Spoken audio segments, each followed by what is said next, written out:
Scott Wright, Dr. Scott Wright, who's a cardiologist at Mayo and also a premier contester and DXer. And John wanted to say a few words, and then I'll basically say what you just said. Yeah. Okay. I just wanted to clarify, that's the Mayo Clinic. No. Not Cinco de Mayo? No.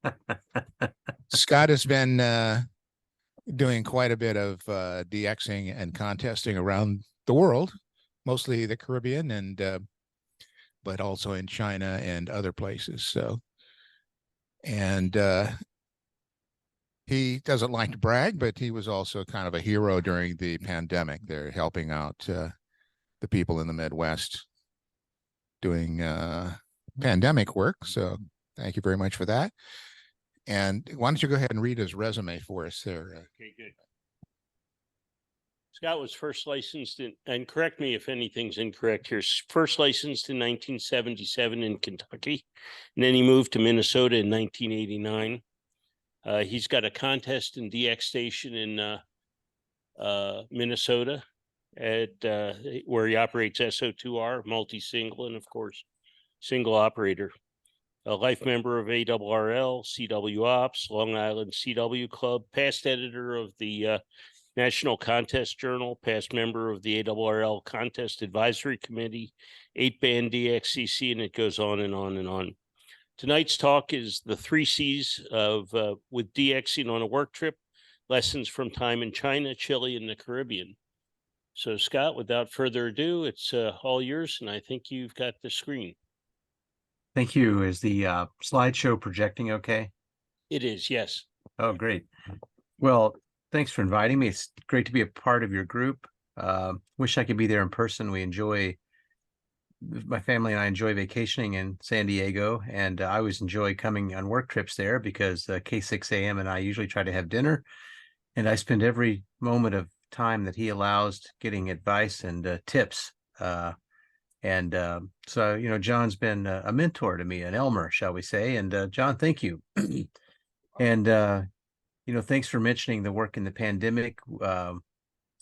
As we look back on that, that was the world's largest study with COVID was done that we worked on. 105,000 people in every U.S. state, territory, and military post enrolled.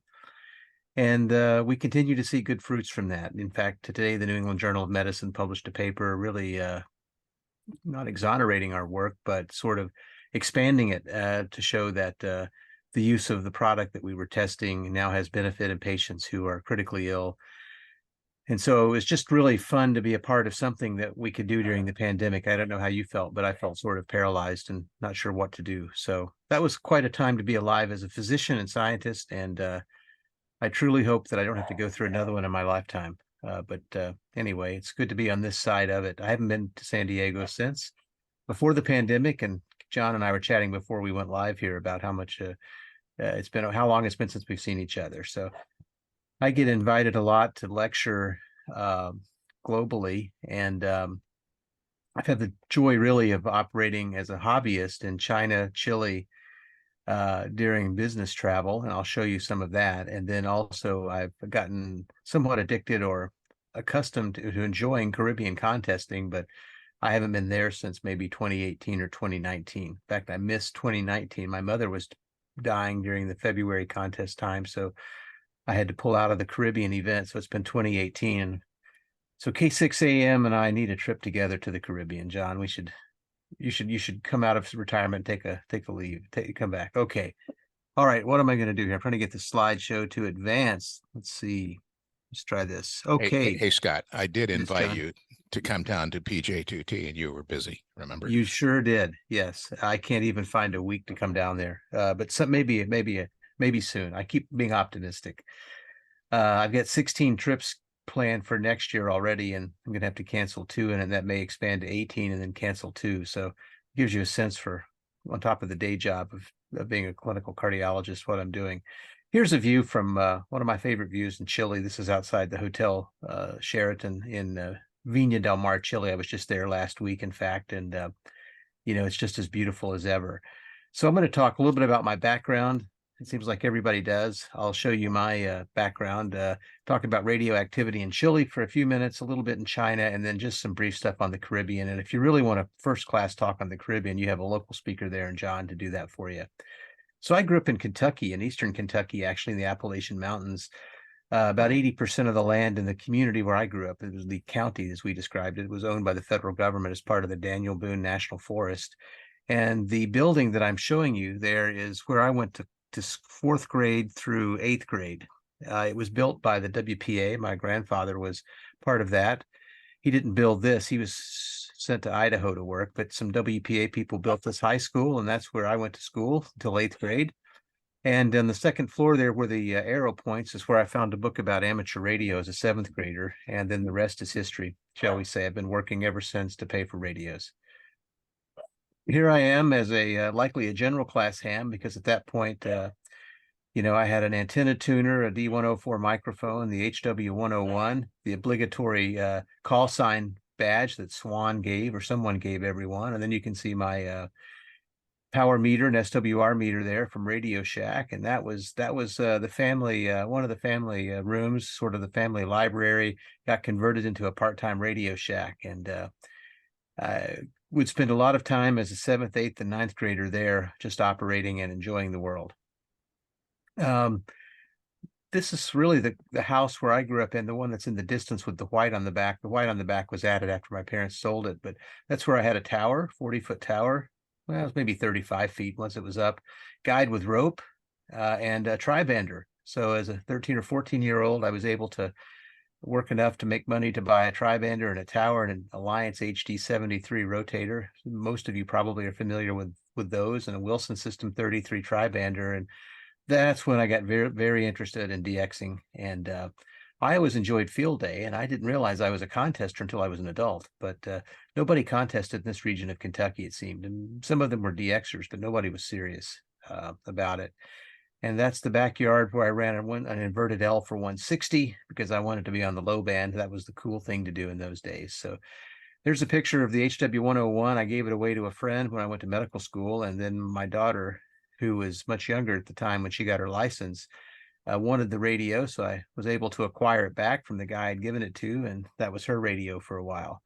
And she's now in law school, and it seems to have lost interest in the hobby. So now it's sitting in the shack, not used, but just the original radio that I had. You know, what I really love about ham radio is really that is just the expense and the inconvenience, right? I mean, you know, we all build stations like this. And I think I say that in jest, but anyone who's a DX or a contester kind of understands that you never seem to have enough. Here's my current station. My big tower is 130-foot Roan 55G. It has, I like to say, antennas conceived, designed, and produced in California, Northern California, I guess the Valley. These are all Force 12 Yagis. Tom Schuller designed them. 3 of them are C49 XRs.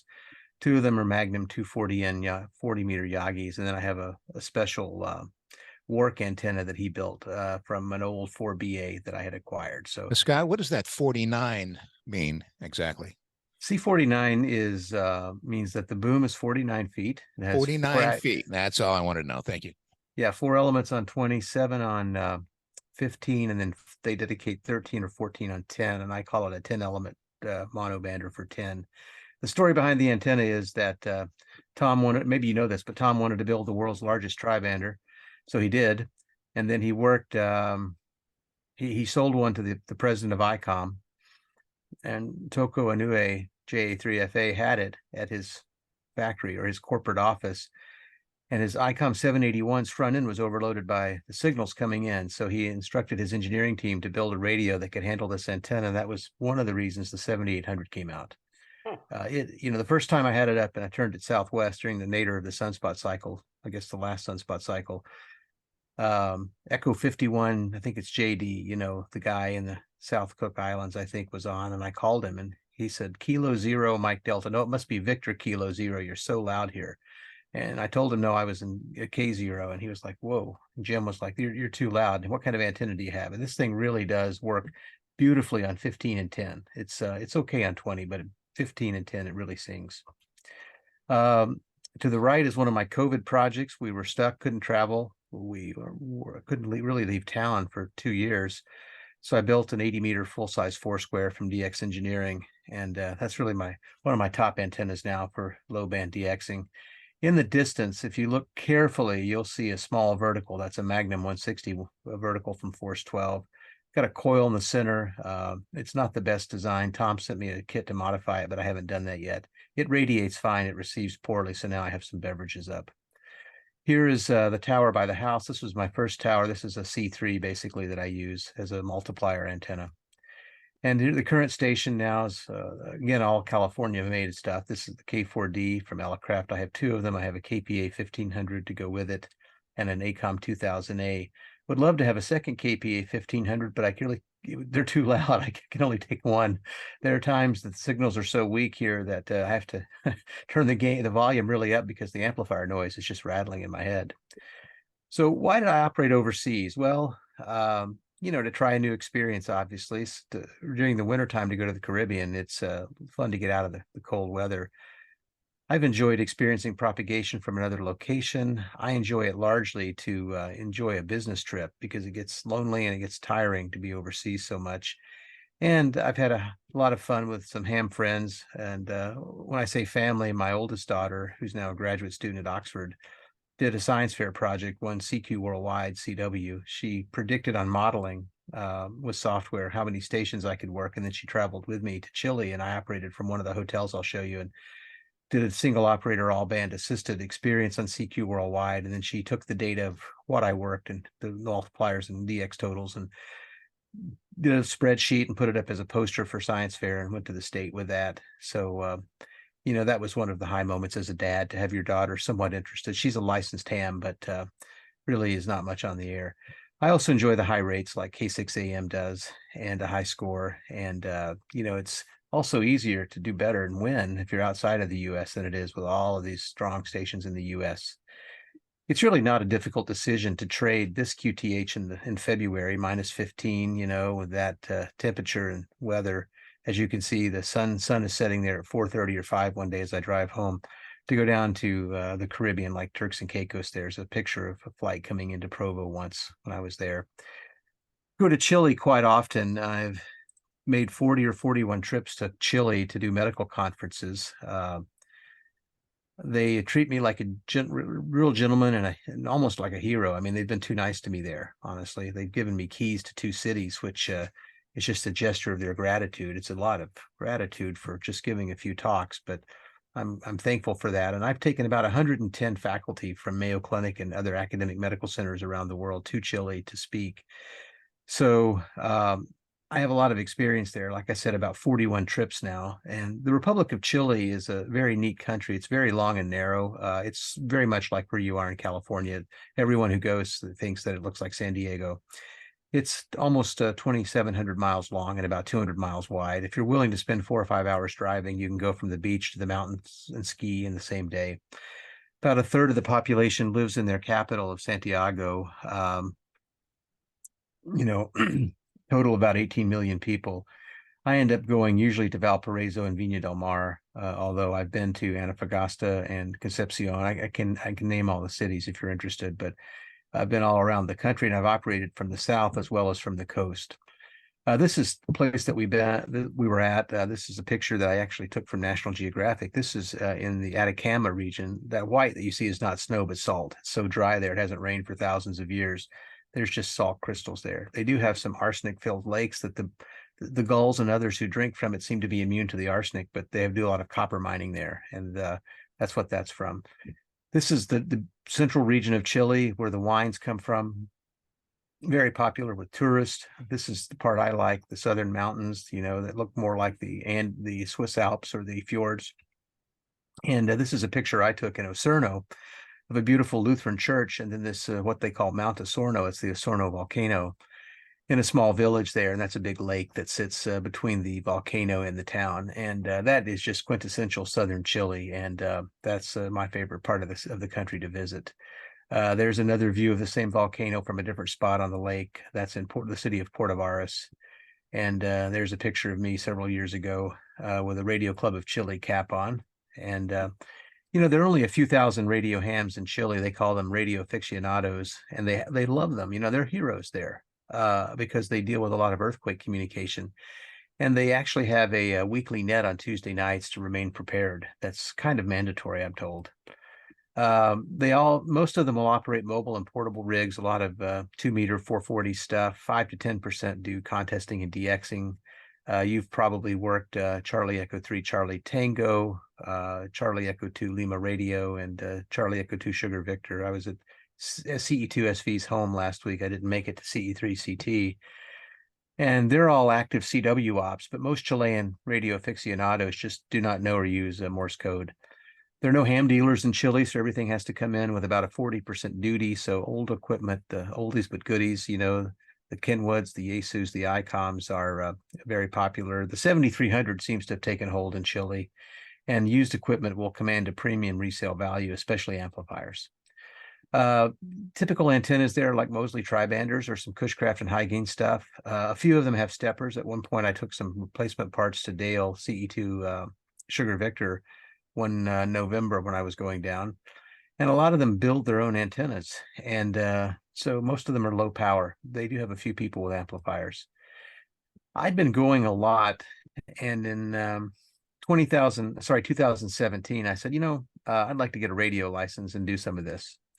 And I took a Nikon 7000 and a Force 12 Sigma 40 XK vertical dipole, and went to the Hotel Cap Ducal in Viña del Mar. And I traveled like that in a golf club case. And there's Hotel Cap Ducal. It looks like a boat, but it's actually not. It's an old historic hotel.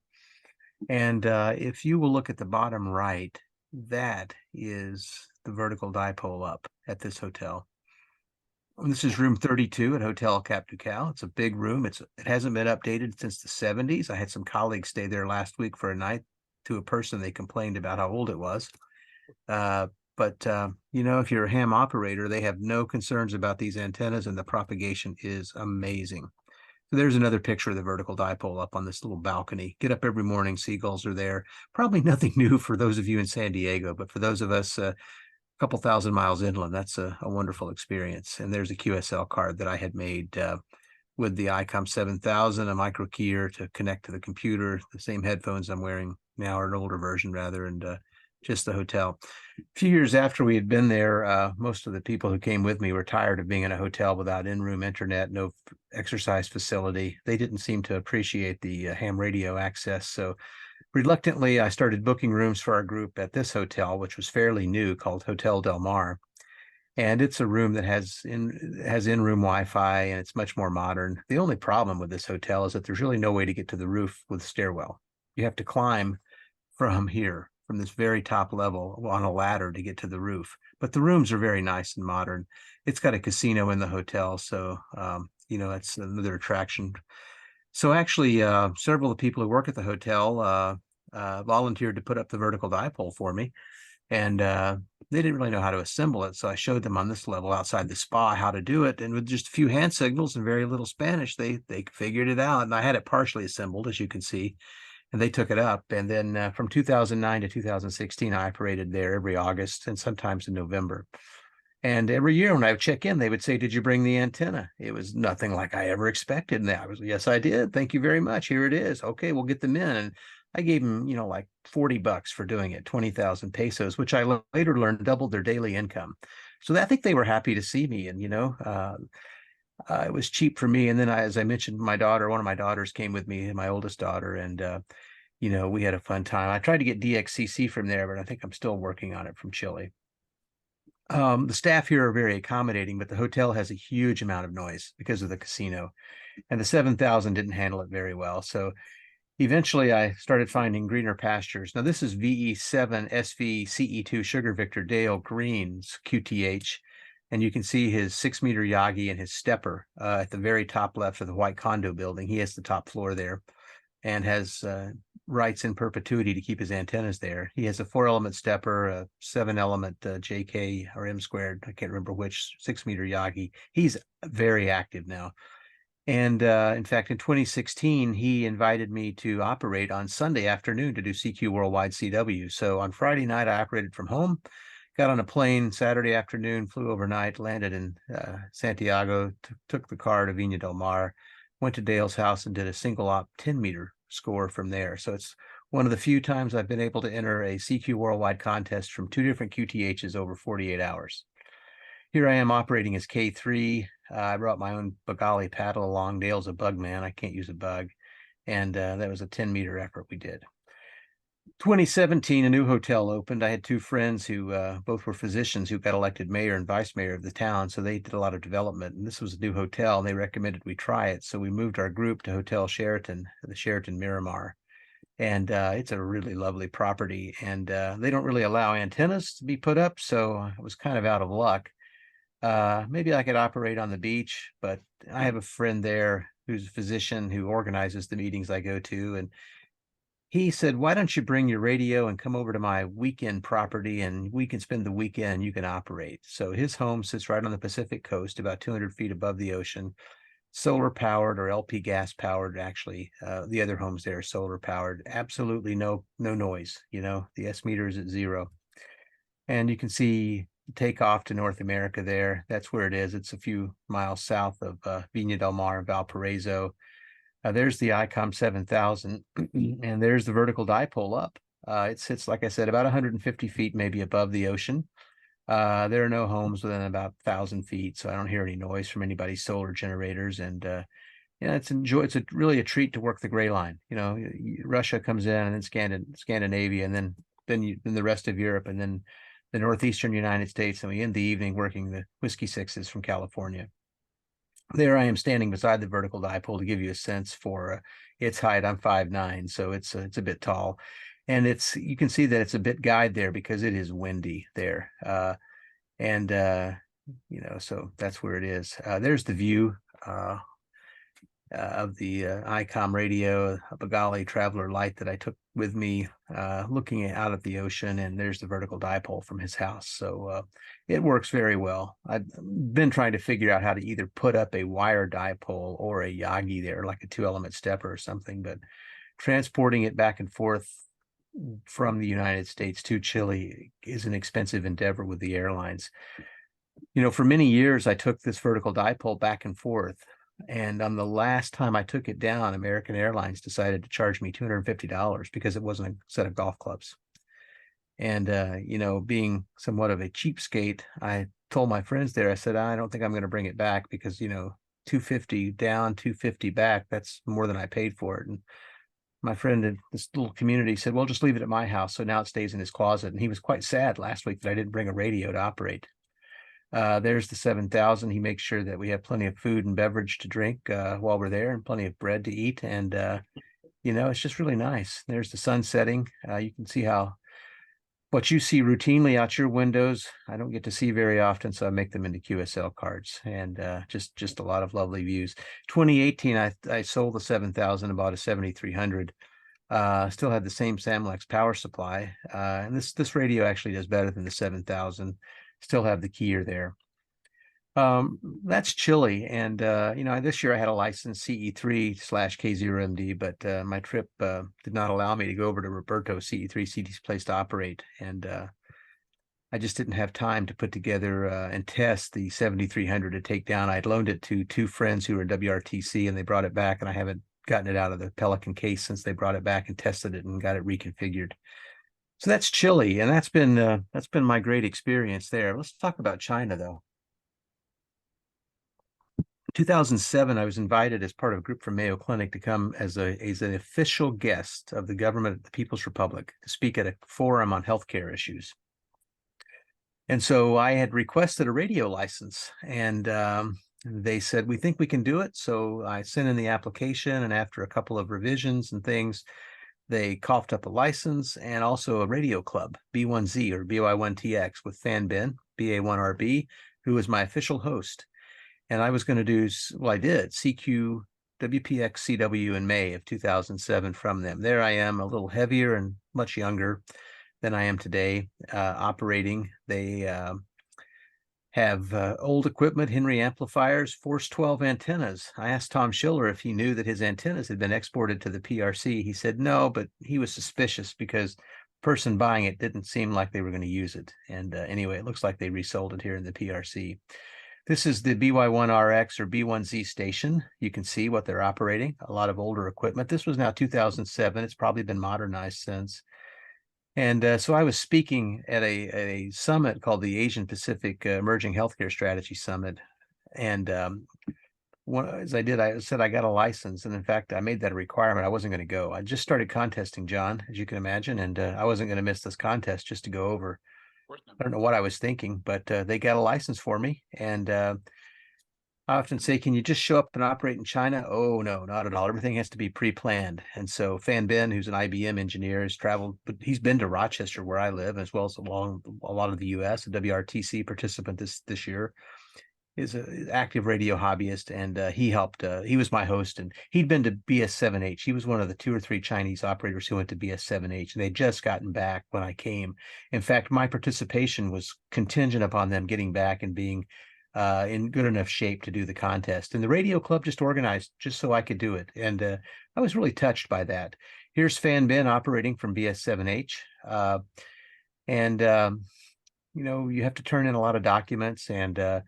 And fortunately, because we were the guest of the PRC, the local government official hand-delivered my application. And after we got it revised once, they were able to approve it, and I went. And so I was speaking on a Sunday afternoon, and so I was going to go to B1Z early on Saturday morning, so I could be there at 23:59 GMT to start the contest. And the group even provided a translator to accompany me. And he was a young medical student, but he seemed interested enough and put up with all of it. And then we left the hotel at 5 a.m. so we could be there before 8 to start the contest. We got close. We didn't really have good directions. And we got after about 2 hours, we finally got there. And the driver called Fan Ben on his mobile and said, hey, we can't quite find the location. And he said, well, have Scott look for the antennas, and then there's a road that leads to it. So we did, you know, and there they are. You can see the antennas from B1Z. They have a beautiful property. Now, this is privately owned by one of the club members, and she has a restaurant at the base of this tower, as I understood the story at that time. And so there's a path, and you can see the highway or the street to the left coming in, and they just have really good takeoff for things. So it's about 80 kilometers away from Beijing, out in the country. And they bring their own rigs and antennas, and they, you know, when you get there, it's like being at a field day event. They're putting antennas together and putting them up. And just like a radio event in the United States, there are cars there with vanity license plates, and they were ready to get started at 8 o'clock. There they are, assembling antennas. Isn't that something? And I think the gentleman that you're looking at straight ahead, I don't know if my mouse will show you, but then I'm sort of pointing or circling. He was on Scarborough Reef as well. I think there were 3 of them there. So anyway, Fan Ben met me. I had to sign into the club registration book. They had to see a copy of the license. They were under huge penalty from their government if they let me operate illegally, so they were by the book. They gave me a brief tour, and they said, you're going to get on first. You get 20 meters. You can maximize North Americans. And the challenge to work North America at their sunrise and our sunset was a group of JAs who all wanted the QSO. So here I am with Fan Ben, and even before the contest started, I was on, and I was hearing all these stations from China, and I was like working, and I was like, hot dogs, I'm working all these China stations, and then I realized I am in China, you know, and I didn't realize how many low-powered stations existed then, and now 16 years later, they must have double or triple that. This is what they had. They had a Kenwood 940, an ICOM 7, what was it? What does that say? I can't see through my thing here. 736, and the Yaesu FT990, and then they had a lot of tube type amplifiers. They had a 3-element 40-meter Yagi, a 4-element 20. They had a lovely 160 vertical monopole. They had 10 and 15 mono banders and an 80-meter vertical. So they were really well set. Now, what's this going to show us? That's the 160. Isn't that nice? Probably just like what you have at the San Diego Club. That's just a beautiful antenna. And there you can see some of the other Yagis in the distance. And there I am operating. My translator took pictures for me while I was operating. And it was a CW contest. We were using Wright logs, so I felt, right at home at that point. Then they came and got me around lunchtime, and they said, we're taking a small break. We have a luncheon for you. So they took me down, and had a luncheon to sort of welcome me as a guest and make me an honorary club member. And here we are getting the obligatory photos. That one's the Radio Sport Association of China. And let's see, who can I tell you? Yes, this gentleman right here in the very back, standing head and shoulders above everyone else, was the premier CW operator from China at BS7H. And I said to him, I can't find my call in your log. I know I worked you. And he said, don't worry, we're going back soon and I'll make sure you're in the log. So I'm still counting on that. Here's another picture with a little more of a sign in English. And this is the owner of the restaurant and the mountain right here. So I was a bit of a ham celebrity there, not really understanding why. I was the first, probably the first Caucasian some of them had ever met. 25 to 50 of them were wanting photographs. The first American that they'd probably ever seen or met, and the food was great, and they gave me honorary membership. And then we did pretty well. We placed #1 in China and number 13 in the world as a multi. And I got this certificate, and I'm so happy to see my call right there with them for that. And we didn't have a huge score, but boy, we had more fun than that, you know. And so finally, now we're going to talk about contesting from paradise or the Caribbean. These are this is a QSL card I made from the Turks and Caicos from Jody Millspaugh's place, VP5JM. There we are. You can see we're always happy in the Caribbean. I don't know if you're happy at PJ2T, John, but we're always happy at VP5. We have great weather. Jody was the American consulate there. I said, what does that mean? She said, no, I'm the warden. I'm not the ambassador. I'm the warden. I said, what does a warden do? And she said, well, if you lose your passport, I'll help you get back to the United States. I said, fantastic. So anyway, she said, you can always see my place. I have an American flag. She had 3 10-meter Yagis, 3 or 4 element 10-meter Yagis on that little tower. And then she had the American flag above it. And those antennas never worked while we were there. So we had to use her tri-banders. That's typical view from Jody's balcony. That's been built up since then, but it's a beautiful island, you know, lots of lush. There you can see one of the 3 element 10-meter antennas there. And then there's the American flag up. And that's one of the many $10 to $20 million homes that have just gone in there. There we are. I had bought an ACOM 1010 to do the Caribbean contesting with, and I had an ICOM 7600 for my own station. I tore it apart, took it down. There we have a remote antenna switch from Array Solutions to allow us to switch between the tri-bander, the 40-meter Yagi, the 80-meter dipole, and the 160 antenna that we were using. You know, I don't know if you can hear this, but let's try it and tell me if you're going to hear the audio, okay? So I'll just play it for just a second, and it may or may not work, but let's try this, okay?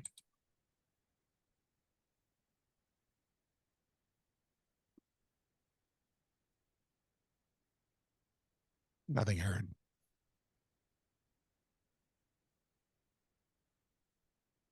Can you hear it okay? Nope. Nope. Okay, sorry.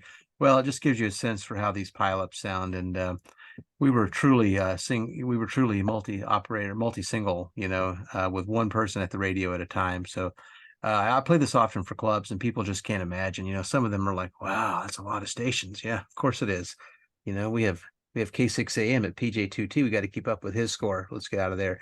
There's a good example of the setup. We converted Jody's little hamlet to do this, and it turned out to be over several years. I started bringing more stuff, and this made it much simpler than unscrewing coax. And we tried to automate things as much as we could. And, you know, that was the station that we did. And then, you know, I don't know where the next adventure will be. This is a small QRP radio that I often take when I go to Mayo Clinic, Florida to do some work and operate from the hotel ledge there. You know, maybe PJ2T. I want to go with the Maestro someday. So anyway, that's all I have about operating from these, but it's made the business travel a lot of fun, and I made a lot of new friends. And, you know, it's funny how many ham antennas you'll see in a city when you don't know anyone. And one time I'd taken my radio to Chile and put it up at my friend's home in Viña del Mar, not at his weekend home. And it was great propagation, fantastic work that night. And then got up the next morning, a Saturday morning, and the bands were dead. And I thought, well, maybe they're dead. Went outside, and his dog had chewed through the coax on my vertical dipole. So anyway, I didn't have a soldering gun, but I knew someone I had talked to on the air in Viña del Mar who gave me his mobile number. So we called him, and within an hour, we were at his home, and I was resoldering this coax together to make it work. My Chilean friend was like, this is quite a fraternity of people around the world. You've never met this guy, and he opened his home up to you. And then we just had a wonderful time. And yeah, that's what the hobby's all about. So anyway, thanks very much. I'll be happy to take questions or just cut it off, whichever you prefer.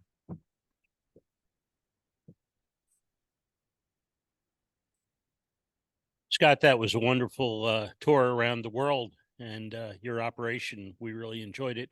I'll open the floor to questions. Anyone? What was the Force 12 vertical you were using? It's the Sigma 40XK. So it's a vertical 10 through 40. Yeah, 40 requires a coil, but it's full size for 10 through 20. It does work, and others. It's been replaced now. Just N6BT will sell a different vertical now. That's better, but that one's withheld a lot of stress of wind, and it's worked pretty well. Thank you. It's Mike, NA6MB.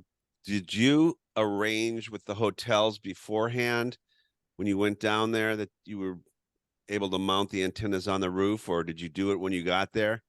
I've always wanted to do some of these, like Caribbean, or we were actually trying to do Sao Tome, and we could never get anything going with that. Yes, that's a great question. For the Cap Ducal, I asked them when I checked in, and they said, "Oh, you're a radio aficionado? Absolutely, put it up. What can we help you with?" And I asked one of my physician friends, who was a younger guy, and I trained him in medical training, and he was down speaking with us. And I said to him, "Now you can't take pictures of the Chilean naval ships out here. You'll be arrested. It's actually against the law to do that." So he's a little bit nervous. And then as we're putting this vertical dipole up, one of those ships just starts steaming toward us, right? It probably didn't even know we were there, but it was just heading right toward us. And he got very nervous. And I said to him, "Rich, I'll visit you in jail. Don't worry." But that was no problem. For the other hotel, Cap Ducal, I was reserving 5 to 15 rooms. So I was negotiating prices, and part of the negotiation to move the conference housing there was that they would let me put up an antenna. And so I made that part of the negotiation. With the Sheraton, I've been unable to do that. So I'm not always that successful. Hi, Scott Gale, K6GO. Since it sounds like you're jonesing to come out to California, have you ever been to the Visalia International DX Convention? Every April, Gail, I'll be Well, there. how would you like to be, since I'm program chair, one of our presenters? Be delighted. I think I've already been commandeered to do the contest for him, but I'd be happy to present. I presented this year on my new Foursquare, but I'd be happy to talk and do whatever you need. So I enjoy, for a Midwesterner, Visalia in April is like a summer vacation for us. Okay, I'll be in touch. Okay.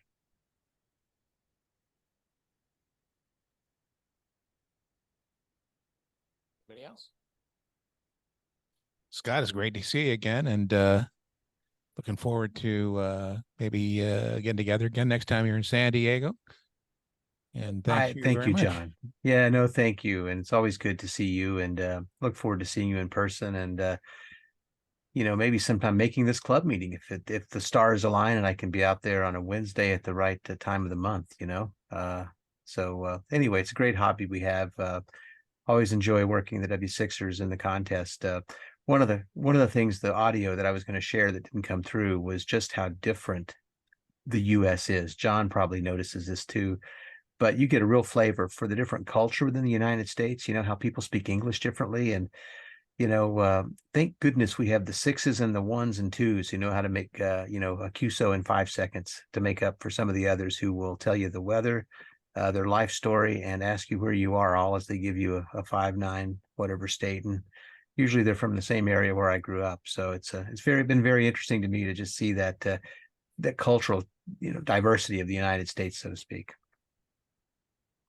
Scott, thanks again. Welcome back to the States, and we'll let you go. I know you're probably tired from your trip. I just wanted to make one quick comment.